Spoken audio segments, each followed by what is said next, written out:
महत्वाची बातमी, मस्साजोग गावचे सरपंच संतोष देशमुख यांच्या हत्या प्रकरणाला आज 1 वर्ष पूर्ण झाले। संतोष देशमुख यांच्या हत्येनंतरचे नवे फोटो समोर आलेत। संतोष देशमुख यांची 9 डिसेंबर 2024 रोजी अपहरण करून वाल्मिक कराडच्या सांगण्यावरून निर्घृणपणे हत्या करण्यात आली।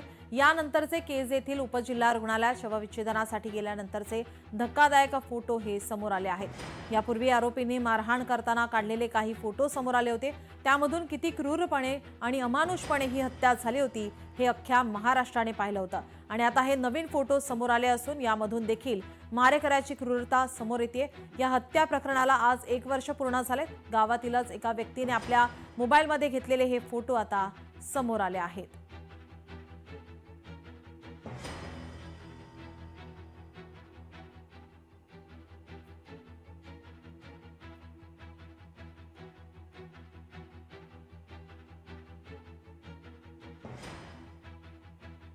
संतोष देशमुख यांच्या हत्येला या ठिकाणी 1 वर्ष पूर्ण झालेले आहेत।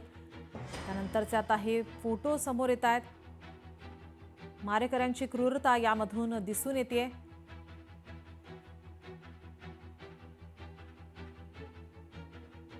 आई सकाळपासून हंबरडा फोडते। आई गळ्यात पडून रडते की मी कुठून आणू तुझ्या दादाला, कुठे आहे, मला वाट बघते मी 1 वर्ष झालं, कुठे आहे दादा। आणि भयान परिस्थिती आहे तिथली, मला लढायचं आहे, मी लढतोय। आज 1 वर्ष झाले। खरं तर आत्तापर्यंत न्याय मिळायला पाहिजे होता, परंतु अजून चार्ज फ्रेम देखील नाही।